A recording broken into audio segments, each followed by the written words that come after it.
Revanth Reddy సర్కారును కూల్చేందుకు BJP Delhi పెద్దలతో కేసీఆర్ చేతులు కలిపారా?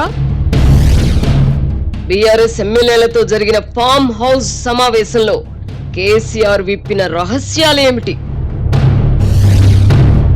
కాంగ్రెస్ పార్టీని చీల్చి బీజేపీని కలుపుకొని 2 నెలల్లో గద్దెనెక్కాలన్నది కేసీఆర్ ప్లానా? మనుగడ కోసం కేసీఆర్ ఇలాంటి పిట్ట కథలు చెప్తున్నారా, లేక కూల్చివేత కుట్ర నిజమేనా? కాంగ్రెస్ లోకి చేరికలు ఊపందుకున్న వేళ ఆ పార్టీని చీల్చాలనే కేసీఆర్ ఆశలు నెరవేరతాయా? కేసీఆర్ ను నమ్ముకొని అతుక్కుల బొంత ప్రభుత్వం ఏర్పాటుకు బీజేపీ సిద్ధపడుతుందా? తెలంగాణను ఏలే సత్తా తనకు మాత్రమే ఉందని కేసీఆర్ ఇప్పటికీ విర్రవేగడం వింతగా లేదా?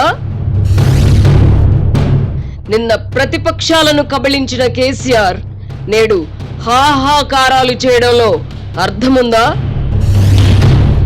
కవిత అరెస్ట్ సహా కేసీఆర్ ఎదుర్కొంటున్న సంక్షోభాలన్నీ చేజేతులా చేసుకున్నవి కావా? రాజకీయ కుట్రల్ని ఎదుర్కోవడంతో పాటు పాలకుడిగా రేవంత్ ముందున్న సవాళ్లేమిటి?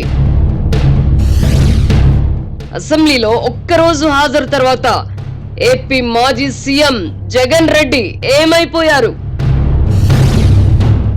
ప్రజలు తిరస్కరించిన ప్రతిపక్ష హోదాను తనకివ్వాలని జగన్ కోరడంలో అర్థముందా? జగన్ జనకంటక పాలన నుంచి చంద్రబాబు గుణపాఠం నేర్చుకోవాల్సిన అవసరం ఉందా?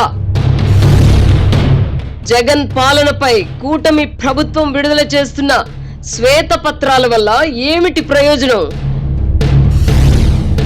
పోలవరానికి జరిగిన అన్యాయం సరే, ఆ ప్రాజెక్టును కూటమి సర్కార్ తిరిగి ఎలా గాడిలో పెడుతుంది?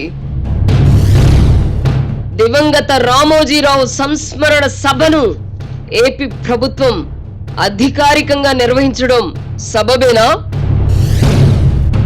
వర్తమాన రాజకీయ పరిణామాలపై ఆర్కే మార్క్ సునిశిత విశ్లేషణ. Weekend comment by RK. ఈరోజు రాత్రి 8:30 గంటల 30 నిమిషాలకు.